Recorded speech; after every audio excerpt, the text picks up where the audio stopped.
এই ঘটনাটো এটা অতি হৃদয় বিদাৰক ঘটনা, অতি শোকাবহ এটা ঘটনাৰ বলি হ'ল এই অঞ্চলৰ ৰাইজ। আৰু আমি যিসকল ব্যক্তি মৃত্যুমুখত পৰিলে তেওঁলোকৰ প্ৰতি গভীৰ শ্ৰদ্ধাঞ্জলি জ্ঞাপন কৰিছোঁ।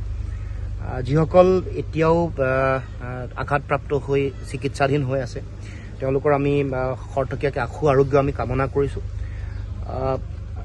সাধাৰণতে মৃত্যুৰ কোনো ব্যাখ্যা নাই, কিন্তু কাৰ গাফিলতিৰ কাৰণে এই গোটেই ঘটনা ঘটিল এই কথা পৰ্যালোচনা আৰু বিশ্লেষণ কৰোঁতে আমি দেখিবলৈ পাইছোঁ যে চূড়ান্ত অব্যৱস্থাপনাৰ কাৰণে আৰু এই উজনি অসমৰ ৰাষ্ট্ৰীয় ঘাইপথ নিৰ্মাণৰ দিছপুৰৰ তেওঁলোকৰ অৱহেলাৰ কাৰণে এই গোটেই সমগ্ৰ ঘটনা ঘটিল। এই পথছোৱা নিৰ্মাণ কৰিবলৈ যাওঁতে আমি দেখিবলৈ পাইছোঁ যে এটা দীঘলীয়া সময় লাগিছে, 10ৰ পৰা 15 বছৰ।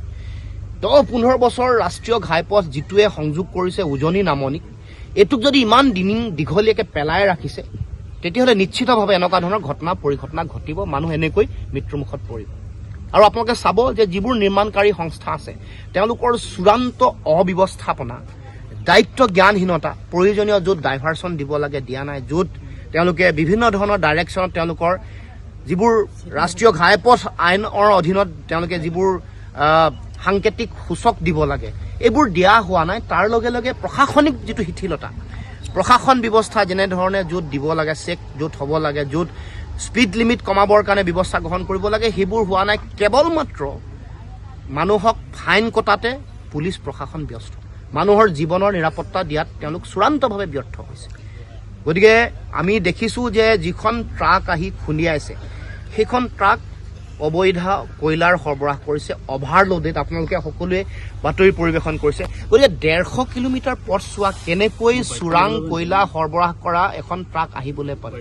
এতিয়া বিভিন্ন ব্যক্তিয়ে কৈছে, বাছত থকা হেণ্ডিমেনগৰাকীয়ে কৈছে যে তাত লাইটেই নাছিল, কুঁৱলীৰ বতৰত লাইট নোহোৱাকৈ 150 কিলোমিটাৰ বা সৰু লাইটেৰে তেওঁলোকে 150 কিলোমিটাৰ পথ অতিক্ৰম কৰিছে, অভাৰলোডেড।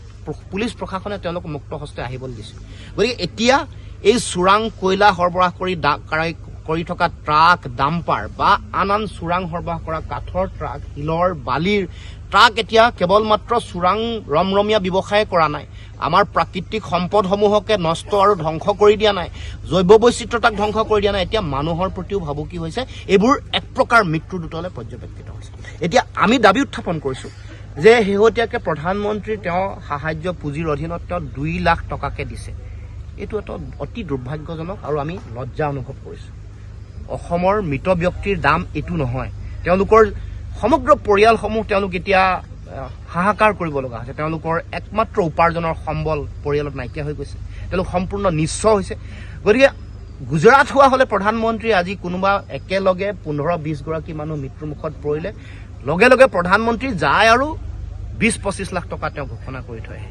আমিও দাবী উত্থাপন কৰিছোঁ যে ন্যূনতম 25 লাখ টকা তেওঁলোকে এই পৰিয়ালকেইটাক দিব লাগে, আৰু যিসমূহৰ অতি কম হ'লেও 25 লাখ টকা দিব লাগে। আৰু যিসকল ব্যক্তি আঘাতপ্ৰাপ্ত হ'ল, পংগু হৈ গ'ল, কোনো এগৰাকী ব্যক্তিৰ 2টা ভৰি ভাঙিছে, গতিকে যিসকল এনেকৈ আঘাতপ্ৰাপ্ত হৈছে, জীৱনকালৰ কাৰণে পংগু হৈছে, তেওঁলোকৰ চাকৰি অসম চৰকাৰে, অসমৰ মুখ্যমন্ত্ৰীয়ে নিশ্চিত কৰিব লাগে।